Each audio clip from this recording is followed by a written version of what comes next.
For this video, I'm going to show you how to add the Screentime extension to your Chromebook, and this will help you manage some of your excessive screen time if you're struggling with that.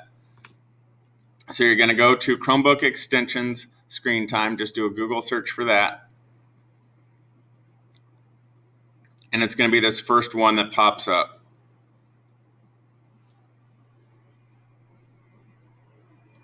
You'll see I've already added it, but it says Screentime and then it has a black and white clock on the side. After you've added this extension, you're going to want to go up to the little puzzle piece in your Chrome bar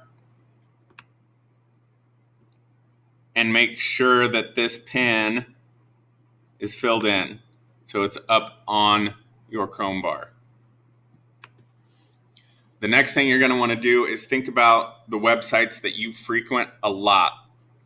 So the ones that you visit a lot, especially the ones that have a tendency to suck you in and cause you to spend more time on your screen than you had originally intended. So one of the sites I visit a lot that I don't necessarily, I'm not necessarily concerned about spending time on it, but I do want to keep an idea or gain an idea of how much time I spend on that website. So I use this for track and cross country. I'm going to click into the bar, the search bar, and make sure that I copy that URL. So Control-C to copy. Then I'm going to go up to that clock and click on that. And this is going to pull up my Chromebook extensions or the Screentime extension. This right now is showing the amount of time that I've spent so far today on these sites. I'm going to go to the apps in the middle at the top. You can see I've already added Google Classroom, Facebook, YouTube, Instagram, and Twitter are already on there. If you don't use any of those, feel free to delete those so they're not cluttering that up.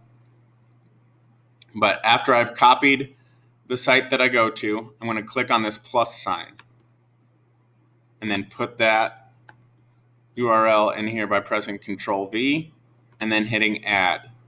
That's now put this in.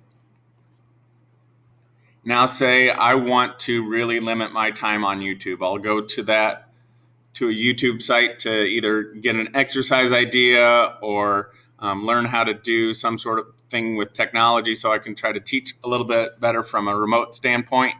But then I get sucked into clicking on a music video and then just going down a wormhole of listening to music. So I am going to click on this switch and toggle that switch, and now I am going to have a limit that I can place on this YouTube. So I'm going to click on the edit pencil, and I can say I don't want to spend more than 60 minutes a day on YouTube. I also want to make sure that I don't spend any time on Sundays on YouTube. I want to just make sure that that's a day for me to rest and focus on grading or things along those lines. I don't need to get sucked into YouTube at all. So I am going to go 12:01 a.m. to 12 a.m.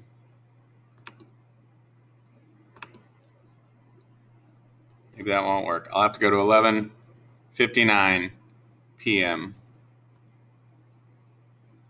And then I'll click save. And then that is going to tell me I don't have access to that site on Sunday. I can always come in and click this if I really need to, but just having that extra step of having to go back in here and change my settings so I can access the site might be enough to keep me from going down that rabbit hole. Hope that helps you guys out, and have a wonderful day.